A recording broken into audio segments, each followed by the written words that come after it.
بزرگان محترم اور برادران عزیز، السلام علیکم ورحمۃ اللہ وبرکاتہ۔ یہ شوال کا مہینہ ہے اور وہ بھی اب ختم ہونے کے قریب ہے۔ اللہ تبارک و تعالی نے ترتیب کچھ ایسی رکھی ہے کہ رمضان المبارک میں مسلمان ایک عظیم عبادت یعنی روزوں کی عبادت کرتے ہیں۔ اس کے بعد جو تقریباً 2.5 مہینے ہیں، شوال، ذوالقعدہ اور ذوالحجہ، یہ اللہ تبارک و تعالیٰ نے حج کے مہینے قرار دیے ہیں۔ چنانچہ قرآن کریم میں فرمایا الحج اشہر معلومات، یعنی حج کچھ متعین مہینوں کا مہینے ہیں، حج کے کچھ متعین مہینے ہیں۔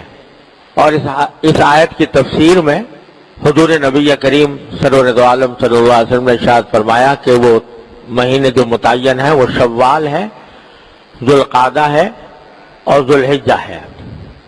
اگرچہ حج شوال میں اور ذوالقعدہ میں ادا نہیں کیا جاتا، بلکہ ذوالحجہ کے کچھ ایام ہیں جن میں ادا کیا جاتا ہے، لیکن ان مہینوں کو یعنی شوال اور ذوالقعدہ کے مہینوں کو جو حج کے مہینے کہا جاتا ہے وہ اس لیے کہ اگر کوئی چاہے تو شوال کے مہینے ہی سے احرام باندھ کر جا سکتا ہے، اور یہ بھی ہو سکتا ہے کہ شوال کے مہینے سے احرام باندھے اور حج ذوالحجہ تک احرام باندھے رہے، قران یا افراد کرے، اور یہ بھی ہو سکتا ہے کہ شوال کے مہینے میں جا کر عمرہ کر لے، عمرہ کر کے حلال ہو جائے، احرام کھول دے، اور اس کے بعد پھر جب حج کے ایام آئے تو دوبارہ احرام باندھ لے۔ بہرحال اس وجہ سے ان مہینوں کو حج کا مہینہ کہا جاتا ہے۔ تو گویا ادھر روزے کی عبادت سے فراغت ہوئی تو فوراً حج کی عبادت کا سلسلہ شروع ہو گیا۔ تو اس حج کے بارے میں چند ضروری باتیں ہیں جو عرض کرنی ہیں۔ یہ تو ہر مسلمان کو معلوم ہے کہ جس شخص کے اندر استطاعت ہو حج کرنے کی، اس کے ذمہ حج فرض ہو جاتا ہے۔ چنانچہ قرآن کریم نے ارشاد فرمایا وَلِلَّهِ عَلَى النَّاسِ حِجُّ الْبَيْتِ مَنِ اسْتَطَاعَ إِلَيْهِ سَبِيلًا، کہ اللہ کے لیے تمام لوگوں پر واجب ہے، فرض ہے کہ وہ بیت اللہ کا حج کریں، لیکن ساتھ میں یہ قید لگا دی مَنِ اسْتَطَاعَ إِلَيْهِ سَبِيلًا، جو وہاں تک اس راستہ قطع کر کے وہاں تک پہنچنے کی استطاعت رکھتا ہو۔ اب استطاعت کا لفظ بڑا عام ہے، کوئی آدمی اگر ایسی جگہ رہتا ہے کہ پیدل جا سکتا ہے اور پیدل جانے کی استطاعت رکھتا ہے، اس پر بھی حج فرض ہے۔ کوئی آدمی ہے جس کے پاس اپنی کوئی سواری ہے اور اس پر جانے کی صلاحیت رکھتا ہے، استطاعت رکھتا ہے، اس پر بھی حج فرض ہے۔ کوئی دور رہتا ہے اور وہاں سے بیت اللہ شریف تک پہنچنے کے لیے اس کو خرچہ کرنا پڑتا ہے، تو اس کا خرچہ اس کے پاس موجود ہو کہ وہ جا کر حج کر سکے، اس پر بھی فرض ہے۔ اور فقہاء کرام نے فرمایا کہ استطاعت میں یہ بات بھی داخل ہے کہ یہ نہ ہو کہ ساری پونجی حج کے اوپر تو خرچ کر دی اور پیچھے بچے بھوکے مر رہے ہوں، ان کے کھانے پینے کا انتظام نہ ہو، یہ بھی شریعت نے اس کا حکم نہیں دیا۔ لہذا استطاعت میں یہ بھی داخل ہے کہ خود خرچہ بھی برداشت کر سکے اور پیچھے جن کو اہل و عیال کو چھوڑ کر جا رہا ہے ان کے کھانے پینے کا، ان کی ضروریات کا انتظام بھی موجود ہو، تو اس کے ذمہ حج فرض ہو جاتا ہے۔ اب آج کل کے حساب سے وہ چونکہ حج جو ہے وہ ایک سرکاری انتظام میں کیا جاتا ہے یا کچھ پرائیویٹ تنظیمیں ہیں جو انتظام میں کرتی ہیں، مقدار ہے حج کے خرچے کی وہ معلوم ہے۔ مثلا بظاہر سب سے سستا جو یعنی کم سے کم خرچہ جو ہوتا ہے وہ سرکاری انتظام میں اگر کوئی حج کرتا ہے تو اس میں سب سے کم ہوتا ہے، اس کی ایک مقدار معلوم ہو جاتی ہے، پتہ چل جاتا ہے۔ تو اگر اتنے پیسے کسی کے پاس موجود ہوں، اور پیسے میں یہ بھی داخل ہے کہ اتنے مقدار کا اگر زیور موجود ہے کسی انسان کی ملکیت میں اور وہ اس کو بیچ کر اتنے پیسے حاصل کر سکتا ہے جس میں کہ حج کا خرچہ پورا ہو جائے، اس کے ذمہ بھی حج فرض ہے۔ یعنی نقد ہونا ہی ضروری نہیں ہے، بلکہ زیور کی شکل میں بھی اگر موجود ہے اور اس کو بیچ کر آدمی حج کر سکتا ہے تو اس کے ذمے بھی حج فرض ہے. تو پہلی بات تو یہ ہے کہ بہت سے لوگ یہ نہیں سمجھتے کہ حج کی فرضیت کب ہوتی ہے، یعنی پیسے ہیں لیکن دھیان نہیں جاتا کہ ہمارے پاس اتنے پیسے ہو گئے ہیں یا اتنا زیور ہو گیا ہے کہ اس کے بنیاد پر ہم حج کر سکیں، تو وہ اب اس خیال میں رہتے ہیں کہ نہیں جب ہوگا دیکھا جائے گا، لیکن ابھی فی الحال ہم نہیں کرتے. ایک تو یہ غلط فہمی دور کرنی چاہیے. دوسری بات یہ کہ بہت سے لوگ یہ سمجھتے ہیں کہ جب تک بچوں کی شادی نہیں ہو جائے گی اس وقت تک ہم حج نہیں کریں گے. یعنی بچوں کی شادی کے جو اپنی طرف سے اخراجات کا ایک تومار بنایا ہوا ہے کہ بچوں کی شادی اس وقت تک نہیں ہو سکتی جب تک کہ اتنے لاکھوں روپے موجود نہ ہوں، یہ اپنی طرف سے بنایا ہوا ہے. شریعت نے نکاح کے لیے کوئی بہت بڑی مقدار خرچے کی ضروری قرار نہیں دی. لہذا اگر کسی شخص کے پاس اتنی مقدار ہے کہ وہ حج کر سکتا ہو تو چاہے بچوں کی شادی ابھی نہ ہوئی ہو تب بھی اس کے ذمے حج فرض ہے. اور اگر وہ ٹلائے گا تو جتنا ٹلائے گا اتنا ہی گناہگار ہوگا. لہذا اس فکر میں رہنا کہ پہلے بچوں کی شادی ہو جائے پھر کریں گے. بہت سے لوگ ہوتے ہیں بھائی ہمارا مکان نہیں ہے لہذا پہلے مکان بن جائے گا تب کریں گے. یہ سب غلط فہمیاں ہیں. اللہ تبارک و تعالیٰ کا فرض کیا ہوا ایک رکن ہے جس کو انجام دینا انسان کے ذمے فرض ہے، اور جو غیر ضروری چیزیں ہم نے اپنے سر لگا رکھی ہیں ان کا کوئی ضروری نہیں. بہت سے لوگ یہ سمجھتے ہیں کہ ابھی تو ہم جوان ہیں، جب ذرا بوڑھے ہو جائیں گے کچھ ادھیڑ عمر تک پہنچ جائیں گے تو اس وقت جا کر حج کریں گے. یہ بھی شیطان کا دھوکہ ہے. بلکہ میں تو یاد کیا کرتا ہوں کہ حج در حقیقت عبادت ہی جوانی کی ہے. جوانی کے اندر آدمی حج کر لے تو الحمدللہ وہاں جا کر صحیح طریقے سے حج کے ارکان بھی ادا کر سکتا ہے، اس کے آداب بھی پورے کر سکتا ہے. لیکن اگر بوڑھا ہو گیا، قوا کمزور ہو گئے تو وہاں ذرا تھوڑی قوت کی ضرورت ہوتی ہے. حج کتنے ہی آدمی آرام سے کرے، کتنے خرچ کر کے کرے، لیکن وہ ایک مشقت والی عبادت ہے. اس میں کچھ نہ کچھ مشقت، بڑے سے بڑے مالدار کو بھی مشقتیں پیش آتی ہیں. تو اگر جوانی میں کرے گا تو اس کے اندر وہ قوت بھی ہوگی، جوش و خروش بھی ہوگا، اطمینان کے ساتھ کر سکے گا. بڑھاپے کا انتظار کرنا یہ محض حماقت. یہ کیا پتا ہے کہ آپ بڑھاپے تک زندہ بھی رہے گا کہ نہیں. یہ ساری باتیں جو ہمارے معاشرے کے اندر لوگوں کے دلوں میں بیٹھی ہوئی ہیں یہ بالکل غلط ہے، اور اس کی وجہ سے حج کو مؤخر کرنا ایک بہت بڑے فریضے سے غفلت کا مرادف ہے. بہت سے لوگ یہ سمجھتے ہیں کہ بھئی جب تک ہمارے ماں باپ حج نہیں کریں گے ہم نہیں کریں گے. ماں باپ پر تو مثلا فرض کرو حج فرض نہیں تھا، انہوں نے نہیں کیا. بیٹے کے پاس اتنی استطاعت ہے کہ وہ حج کر سکتا ہے، تو دماغ میں یہ بات رہتی ہے کہ ماں باپ کا حق ہے پہلا، لہذا پہلے ان کو حج کرائیں، اس کے بعد اگر پیسے بچیں گے تو پھر خود حج کریں گے. یہ بھی فضول بات ہے، اس کا بھی کوئی شرعاً کوئی جواز نہیں ہے. اللہ تعالیٰ نے ہر ایک فریضہ ہر ایک آدمی پر اس کے حساب سے عائد فرمایا ہے. اگر ماں باپ پر حج فرض نہیں تھا، انہوں نے نہیں کیا، تو ان سے کوئی مواخذہ نہیں ہوگا آخرت میں. نہ آپ سے کوئی مواخذہ ہوگا کہ آپ نے ان کو کیوں حج نہیں کرایا. آپ کے ذمہ ان کو حج کرانا کوئی فرض نہیں، کوئی واجب نہیں. لیکن آپ کے پاس اگر استطاعت ہے تو پہلے تو آپ اپنا فریضہ ادا کریں، اس کے بعد پھر اللہ تعالیٰ توفیق دے، بہت اچھی بات ہے. والدین کو حج کرانا، ان کا نفلی حج ہو چاہے، لیکن کرانا بہت اچھی بات ہے. لیکن یہ اس بنا پر حج کو ٹالنا کہ ہم پہلے ماں باپ کو کرائیں گے پھر بعد میں کریں گے، یہ بھی بڑی غلط بات ہے. لہذا ہر ایک آدمی کو اپنا جائزہ لے کر دیکھنا چاہیے کہ وہ اگر اس کے ذمہ حج فرض ہو چکا ہے تو جلد از جلد حج کو ادا کرنے کی فکر کرے.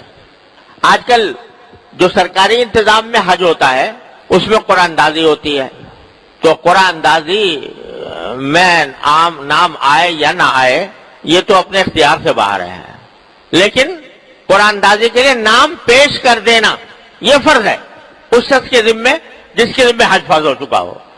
پھر فرض کرو اگر نام نہیں آیا تو انشاءاللہ اللہ تعالیٰ کیا معذور ہوگا، اگلے سال کوشش کر لے. لیکن اگر فرض کرو قرآن اندازی میں بھی نام نہ دیا تو اس کے معنی کہ فریضے سے غفلت اختیار کی، گناہگار ہوا.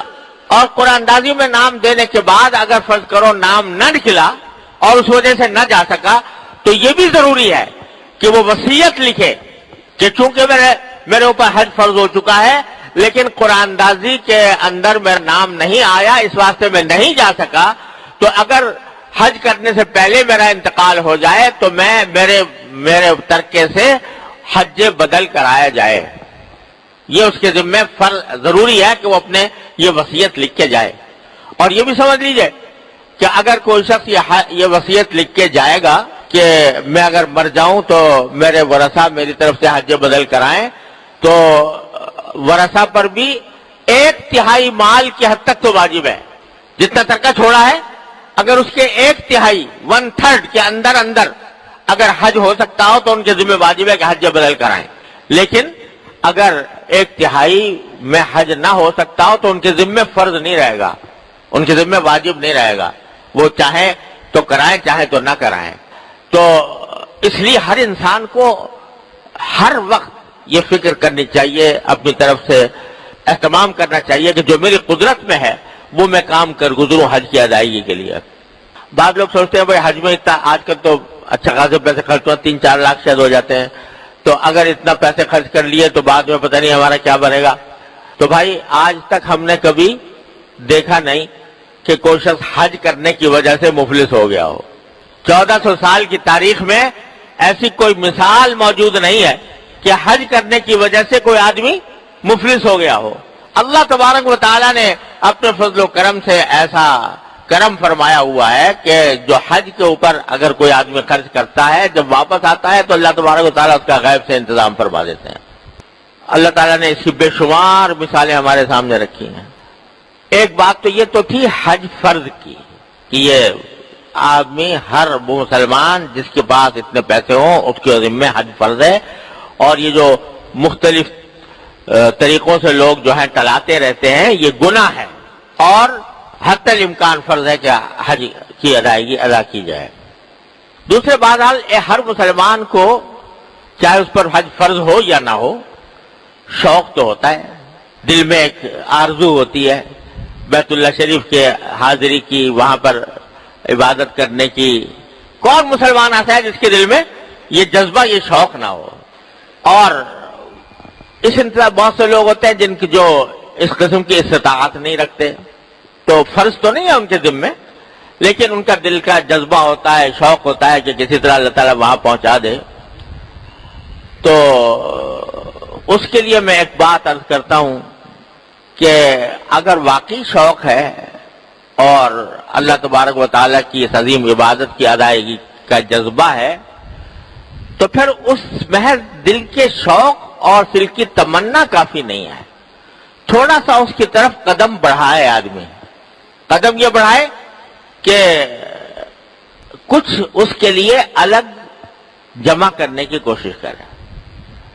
میرے ایک بھائی ہیں، انہوں نے ایک مرتبہ میرے والد ماجد رحمۃ اللہ علیہ سے عرض کیا کہ بلکہ اس سے زیادہ واضح مثال میں آپ کو دوں. میری ایک ہمشیرہ تھی، بہن تھی، انتقال ہو گیا. اب وہ بیچاری مالی اعتبار سے کمزور تھی.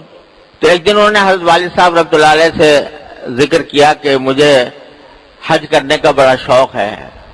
تو حضرت والد صاحب نے فرمایا شوق ہے کہ جی ہاں شوق تو بہت ہے. کہا کہ نہیں تمہیں شوق نہیں ہے. تو اس پر وہ بڑے وہ ہے کہ نہیں ہمیں تو بڑا شوق ہے. کہا یہ پوچھو، یہ بتاؤ تم نے اس کے لیے کوئی پیسے جمع کیے؟ کہ جی پیسے اتنے ہوتے ہی نہیں. کہا کہ تم ایک آنا جمع نہیں کر سکتی؟ اس زمانے میں آنے چلا کرتے تھے، ایک آنا روزانہ. کیا ایک آنا تو کر سکتی ہوں. کہا کہ اگر شوق ہوتا تو ایک آنا کر کے بھی جمع کرتی. 5 روپے ہو جاتے، 10 روپے ہو جاتے، 100 ہو جاتے، کچھ کئی سال میں جا کے کچھ بڑھ جاتے. ان کی سمجھ میں بات آ گئی. انہوں نے کچھ اس کام کے لیے ایک تھیلا بنا لیا اور روزانہ کچھ تھوڑا سا بہت تھوڑی پیسے اس کے جمع کر لیتی تھی. اللہ تعالیٰ کا کرنا ایسا ہوا کہ ان کا 34 یا 35 سال کی عمر میں انتقال ہو گیا. تو جب ان کے سامان کا جائزہ لیا گیا تو اس میں ایک تھیلا نکلا پیسے برائے حج، اس تھیلے میں لکھے ہوئے تھے. اس تھیلے میں جب دیکھا تو کل 65 روپے تھے. کب سے پتہ نہیں بیچاری جمع کر رہی ہوں گی، تو 65 روپے تھے. حضرت والد صاحب حیات تھے، انہوں نے دیکھا اور اس پہ آنکھ میں آنسو آ گئے کہ دیکھو اس نے حج کے لیے یہ پیسے جمع کیے تھے. تو حضرت والد صاحب نے دعا فرمائی کہ اللہ اسی 65 روپے میں اس کا کچھ حج کرا دیجیے. ان کے فرض نہیں تھا ان کے ذمہ حج. تو حضرت والد صاحب نے یہ کیا کہ کسی آدمی کو، کیونکہ ان کے ذمہ حج فرض نہیں تھا، جس کے ذمہ حج فرض ہوتا ہے اس کے لیے تو ضروری ہے کہ اپنے گھر سے چل کے جائے حج کرنے کے لیے. لیکن حضرت والد صاحب نے دیکھا کہ ان کے ذمہ حج فرض تو تھا نہیں، اور پیسے اتنے تھے کہ وہیں مکہ مکرمہ کے کسی آدمی کو اگر دے دیے جائیں تو وہ اس سے حج کر سکتا تھا. اس زمانے میں 65 روپے میں بھی مکہ مکرمہ کا باشندہ کر سکتا تھا. تو مکہ مکرمہ کے ایک آدمی کو دیے کہ بھائی تم ان کی طرف سے حج بدل کر دو. انہوں نے حج بدل کیا. حضرت والد صاحب اس روز اس سال حج میں موجود تھے. تو اچانک عرفات کے دن دیکھا، یعنی کھلی آنکھوں دیکھا، سونے میں نہیں، کھلی آنکھوں دیکھا کہ وہ جبل رحمت عرفات کی جبل رحمت کے اوپر چڑھتی ہوئی جا رہی ہیں. تو اللہ تبارک و تعالیٰ نے ان کے اس عمل کی بدولت ان کو حج کا مرتبہ عطا فرما دیا. تو اگر واقعی شوق ہے اور جذبہ ہے تو اس صورت میں اگر آدمی تھوڑا تھوڑا بھی چاہے جمع کر لے، اس کی فکر نہ کرے کہ زیادہ ہی ہو تبھی جمع کرے. 1 روپیہ ڈال دے روز، 1 روپیہ ڈال دے گا روزانہ تو 360 دن میں 360 روپے ہو جائیں گے. اللہ تبارک و تعالیٰ کے ہاں پیسے کی کمی زیادتی کا حساب نہیں ہوتا. اللہ تعالیٰ اس جذبے کا کے اوپر انسان کو اجر عطا فرماتے ہیں جو انسان کے دل میں ہے. لیکن وہ جذبہ کسی عملی شکل میں اس کا مظاہرہ ہونا چاہیے، اور وہ یہ ادنا ترین مظاہرہ یہ ہے. تو جن کے ذمہ فرض ہے وہ تو فوراً کوشش کریں کہ جتنا بھی ہو سکے وہ ادا کر دیں جلد از جلد.